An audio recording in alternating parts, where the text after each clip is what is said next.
سر موت آپ کسی کو یاد کروائیں نا، بڑے بڑوں پہ روب طاری ہو جاتا ہے۔ ہمارے ایک جاننے والے دوست تھے، تو دعوت و تبلیغ کے کام میں یعنی جڑے ہوئے تھے، تو ان کو کچھ ایجنسیز کے لوگوں نے نا اٹھایا، وہ خام خواہ ایک شک کی بنیاد پر انٹرویو کرنا شروع کیا۔ تو انہوں نے کہا یہ آپ دین کا کام کیوں کرتے ہیں، کیا ضرورت ہے؟ تو اب آپ کسی ایسے بندے سے یہ بات پوچھ رہے ہو جس کو یہ پتا ہو کہ میں نے مر کے اپنے رب کے حضور پیش ہونا ہے اور میرے نفع نقصان کا مالک اللہ ہے۔ تو وہ 2-3 بریگیڈیئر تھے اور کچھ کرنل تھے، وہ جو انٹرویو کر رہے تھے۔ تو اس نے کہا سر مرنا ہے، آپ نے بھی مرنا ہے، میں نے بھی مرنا ہے، میں نے اللہ کو منہ دکھانا ہے، تو میں تیاری کر رہا ہوں، مرنا نہیں ہے۔ وہ کہتے سب کے چہرے فاقو۔ اصل میں ان لوگوں نے کبھی سوچا نہیں ہوتا کہ ہم نے مرنا ہے۔ جب ایک دفعہ کوئی یاد کروا دے نا، سر چھٹی کا دودھ یاد آ جاتا ہے۔ اس لیے موت کا راگ لاپنے کی ضرورت ہے۔ چوراہوں پہ کھڑے ہو کے، چھتوں پہ چڑھ کے ایک ہی بات کرنے کی ضرورت ہے کہ مرنا ہے۔ جب مرنا ہے تو سر پھر آپ اپنی مرضی کی زندگی نہیں گزار سکتے، پھر خدا کی مرضی کی زندگی گزاریں گے۔ اگر مرنے کی تلوار ہٹ جائے تو جو مرضی کریں۔ میں اکثر کہتا ہوں، میرے ایک یوٹیوب پہ کلپ بھی ہے، خدا انسان کی ضرورت کیوں ہے؟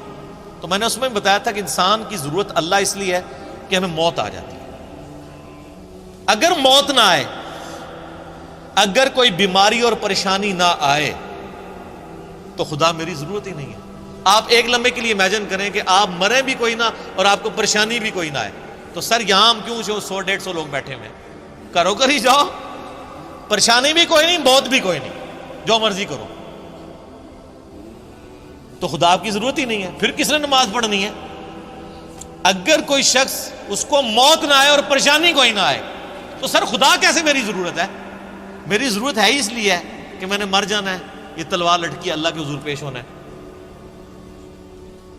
اور پریشانی ہر وقت کسی وقت بھی گیچی مروڑ سکتا ہے، بیماری آ سکتی ہے، بڑھاپا آ سکتا ہے، اور سر یہ خواہش آپ کی جنت میں اللہ پوری کرے گا۔ صحیح مسلم کی حدیث ہے، جب جنتی جنت میں داخل ہوں گے تو ان کو خوشخبری ملے گی کہ تمہیں مبارک ہو اللہ کی طرف سے، آج کے بعد تمہیں موت نہیں آئے گی، ہمیشہ زندہ رہو گے۔ آج کے بعد تم بوڑھے نہیں ہوگے، ہمیشہ جوان رہو گے، 30 سال عمر رہے گی۔ آج کے بعد تم کبھی بیمار نہیں پڑو گے، ہمیشہ تندرست رہو گے۔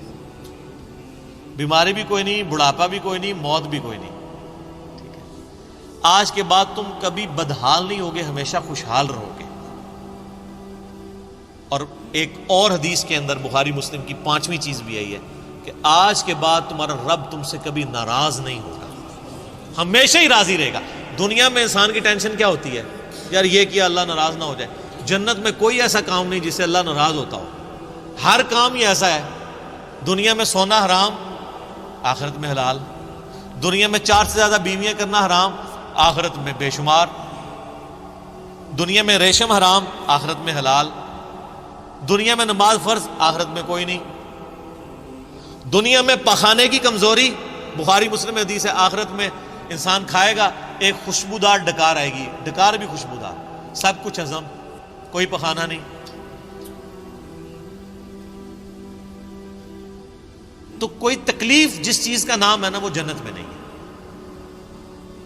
تو یہ اللہ تعالیٰ کی بڑی مہربانی ہے کہ اللہ تعالیٰ آپ کو بہت بڑا سٹیٹس دینے والا ہے۔ یہ اس کی مہربانی ہے کہ وہ تو خود اکیلا تھا، لیکن اس نے اپنی کوالٹیز میں جنت میں آپ کو بھی شریک کر لیا ہے۔